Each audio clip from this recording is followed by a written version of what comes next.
복잡한 정책부터 실물 경제와 투자까지 눈여겨봐야 할 경제 이슈를 깊이 있게 살펴보는 시간입니다. 경제 읽기 김치영 경제전문기자 전화로 만나보겠습니다.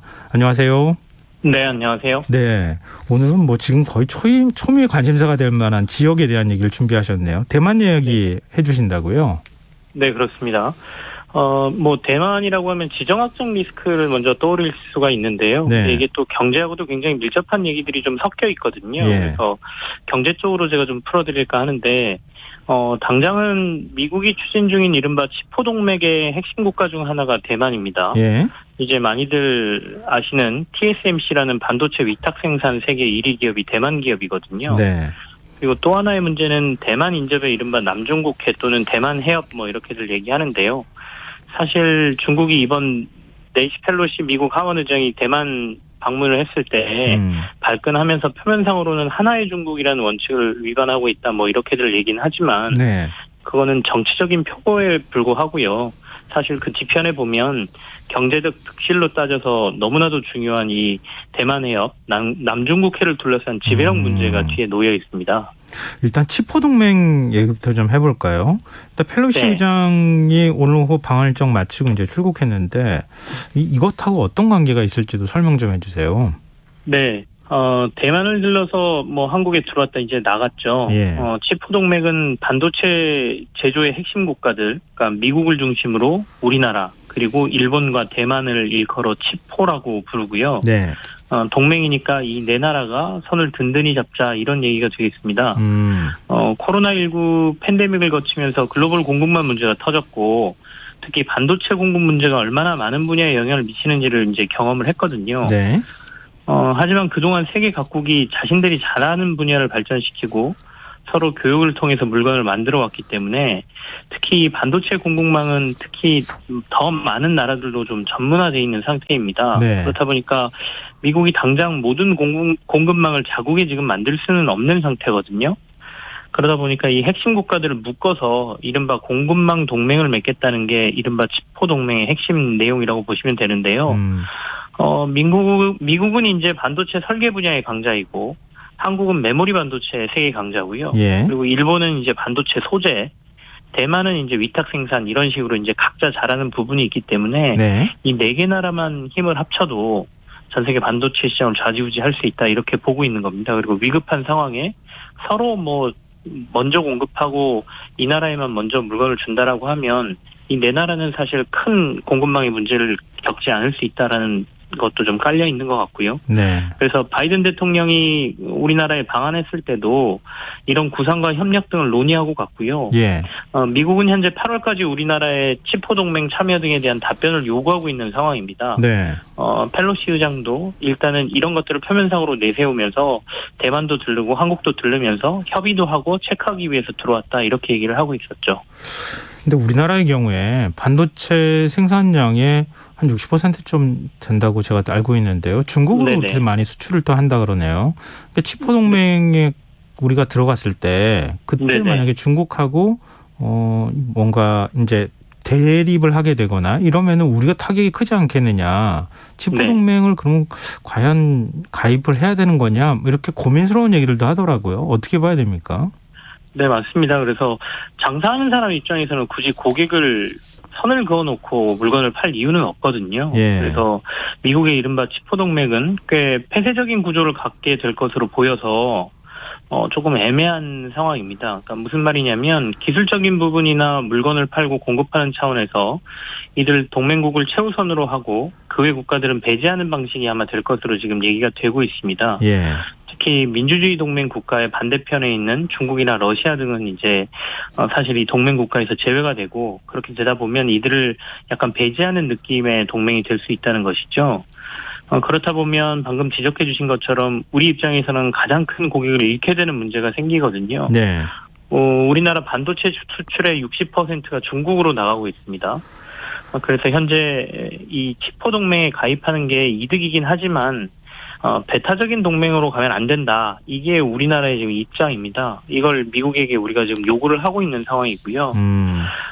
뭐 논리적인 이유가 될 수 있는 거는 반도체 공급망에서 정말 없어서는 안 될 장비가 이제 ASML이라는 회사가 만드는 노광 장비거든요. 네. 근데 이 ASML이라는 회사는 네덜란드 회사입니다. 그래서 이 4개 나라만 아니라 다른 나라들도 포함돼야 되는데 이걸 왜 굳이 치포동맹이라고 부르고 이렇게 배타적으로 만드느냐, 이게 우리나라가 이제 주장하는 논리 중에 하나거든요. 예. 그래서 요즘 정부에서 얘기할 때마다 치포동맹이란 말을 정부가 사용하지 않습니다. 일부러 더 그러는 거거든요. 그래서 이걸 배타적으로 만들지 말고 좀 오픈된 형태로 공급망을 좀 해결하기 위해서 우리들이 협력하는 것이지 너네를 배제하려고 하는 게 아니야, 이런 느낌을 계속 중국에 주려고 우리 정부는 노력을 하고 있는 상황입니다. 네.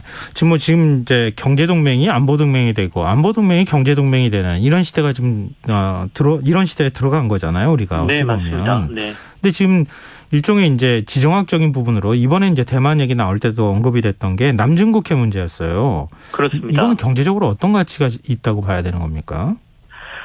이제 영토적으로 보면 중국이 이제 자신들의 영토라고 주장하는 지역이거든요. 예. 실제로 중국은 이 남중국해 산호섬을 일부러 인공섬으로 만들고 그곳에 군사시설까지 배치하면서 매우 강력하게 자신들의 영토라고 주장을 하고 있습니다. 네. 근데 이제 펠로시 의장이 대만을 방문했을 때도 군사행동까지 지금 하면서 위기감을 고조시키고 있는 것도 사실이고요.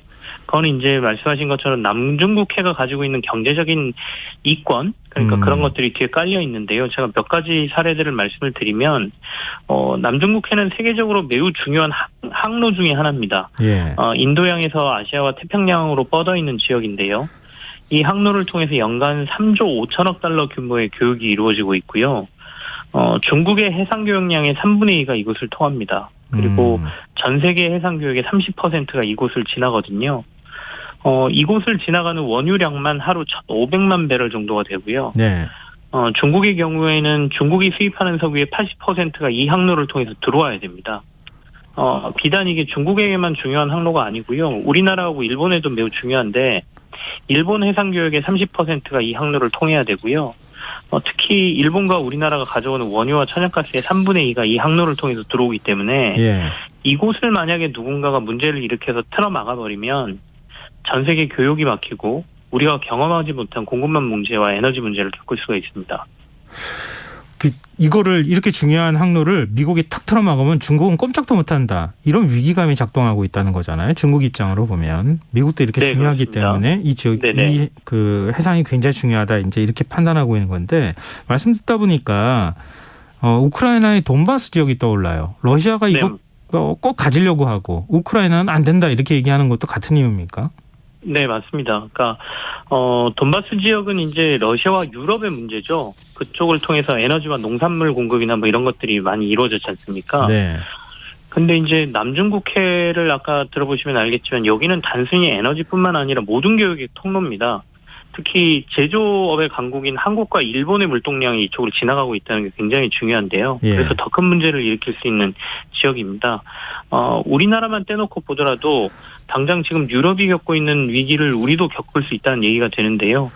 러시아가 막혀 있어서 중동에서 들어오는 현재 지금 러시아가 문제를 일으키고 있기 때문에 러시아에서 우리가 원유를 가져오거나 천연가스를 가져오지 못하는 상황이지 않습니까? 예. 근데 만약에 이쪽 남중국해가 막히면 중동에서 들어오는 원유, 동남아시아에서 가져온 천연가스가 막히게 되거든요. 그러면 결국에는 지정학적 문제로 뭐 굉장히 우리도 큰 위험을 겪을 수 있다는 얘기니까, 그래서 우크라이나에서 러시아가 침공했을 때 향후의 지정학적 문제로 큰 문제가 일으킬 첫 번째 지역이 바로 이 남중국해다, 이런 얘기가 나왔던 거죠. 최근 이런 지정학적 위험이 커져서 그런지 모르겠는데요. 우리 방위 산업이 갑자기 주목을 받고 있어요. 네, 맞습니다. 굉장히 아이러니한 일인데요. 예. 2차 세계대전이 끝나고 나서 냉전 시대가 거의 종식이 된 다음에 일종의 전 세계는 평화의 시대를 좀 살았지 않습니까? 그 시대에는 사실 국가 간 뭐 1, 2차 세계대전 같은 전쟁은 이제 일어나지 않는다라는 인식이 좀 지배를 하고 있었습니다. 네. 그렇다 보니까 국가 대 국가의 대규모 지상전을 대비하는 군사력 증강은 거의 하지 않았거든요. 그러니까 첨단 무기는 개발했지만 뭐 탱크로 밀고 들어간다거나 자주포를 막 많이 개발한다거나 이런 것들은 거의 전 세계 국가들이 하지 않았던 행위입니다. 근데 우리나라는 사정이 좀 달랐습니다. 휴전 국가의 특징이 있었고 전쟁이 일어나면 당연히 대규모 지상전을 벌여야 되기 때문에 네. 영토를 지키고 또 수복을 해야 되는 문제가 생기지 않습니까? 그렇다 보니까 경제력이 켜지면서 매년 군비를 책정하고 지상전 무기들을 개발을 하고 배치해 왔습니다. 팔아먹을 것도 사실 없어서 우리가 쓰려고 만든 거였거든요, 대부분이. 네. 그러던 게 이번 우크라이나와 러시아 전쟁이 일어나면 상황이 좀 바뀐 거죠. 이런 지상전이 다시 발생할 수 있구나라는 걸 이제 전 세계 국가들이 자각을 했고요. 특히 유럽 국가들이 이 부분에 대해서 굉장한 두려움을 지금 느끼고 있고요. 예. 그래서 더군다나 폴란드가 이번에 굉장히 많은 무기를 우리한테 구입한다라는 얘기가 들려오고 있는데 네. 폴란드는 자신들이 가지고 있던 무기는 사실상 우크라이나 전에다가 대부분 다 제공을 해버렸습니다. 사실은 공식상으로는 잃어버렸다라고 표현을 한다고 하는데 나중에 문제가 될 수 있으니까. 네. 사실은 그렇다 보니까 지금 군비를 좀 늘려야 되는 상황인데 주변을 보니 이런 무기를 잘 만들고 갖고 있는 나라가 우리나라밖에 없는 상황이 지금 벌어지고 있거든요. 그러다 보니까 갑자기 K방산이 좀 주목을 받고 있고 기술력도 우리나라가 괜찮습니다. 우리나라는 제조업 강국이다 보니까 자동차, 반도체, 철강, 석유화학 다 잘하는 나라지 않습니까? 그래서 좀 방산이 좀 주목을 받고 있다 이렇게 보여집니다. 우리가 경쟁력이 있기 때문에 그런 탓도 있겠지만 폴란드 입장에서 네. 나토 회원국 유럽 국가들도 많은데 왜 하필이면 우리나라한테서 이렇게 무기를 사가지고 갈까? 또 사가겠다고 하는 무기의 양도 이거 상상을 초월하는 수준이에요. 지금 전 세계에서 국방력이나 방산 무기를 생산할 수 있는 나라가 그렇게 많지 않은데요. 유럽에는 대표적인 게 독일입니다. 근데 폴란드는 사실 독일에서 무기를 안 사려고 해요. 과거의 역사적인 것 때문에 네네. 약간의 그런 감정이 있죠. 우리가 일본에서 무기 안 사려고 하는 거하고 거의 똑같습니다. 네. 그렇다 보니까 다른 쪽으로 눈을 좀 돌리는데 지금 폴란드 언론이나 폴란드 정부에서 밝힌 걸로 보면 K2 전차는 우리나라에서 1000대 정도 주문을 할 것으로 보이고요. 예. K9 자주포 670문, 장갑차는 1,400여 대, 그리고 FA-50 전투기는 48대 정도를 폴란드에서 구매할 거다라는 얘기가 지금 나오고 있거든요. 3년에 걸쳐서 한국에서 들어오겠다는 것이고요. 네. 금액으로 보면 약 20조 원 정도나 되는 굉장히 큰 것입니다. 근데 이제 일부는 한국에서 직접 도입하고 예. 나머지는 폴란드의 생산 라인을 깔고 기술 이전하고 다음 버전 무기는 폴란드의 특색에 맞게 같이 개발하자라는 내용이 들어있고요. 그리고 난 다음에는 폴란드에서 자신들이 이걸 생산해서 유럽의 각국에 수출하겠다라는 일종의 방산 산업을 키우겠다는 폴란드의 전략이 좀 들어있습니다. 네네. 또 재밌는 거는 이제 호주에 우리나라 지금 장갑차가 수출된다 안 된다 이런 얘기가 지금 들려오는데 지금 호주에서는 우리나라하고 독일이 경쟁 입찰로 붙어있는 상황입니다. 근데 이번에 폴란드에서 우리나라 장갑차를 1000대 주문한다는 소식이 호주에서 우리나라가 그 장갑차 수출이 공급이 될 가능성을 높이는 발표로 지금 도움이 될 것으로 보이는데요. 네네.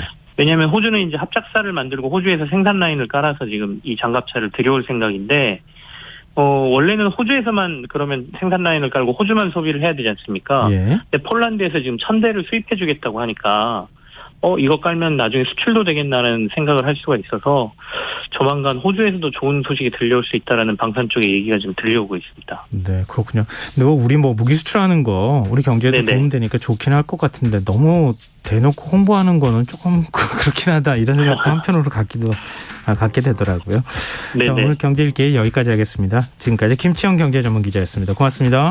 네, 감사합니다. KBS 라디오 김성환의 시사열 1부 순서는 여기서 마무리하겠습니다. 전 11시 정각 2부에 다시 오겠습니다.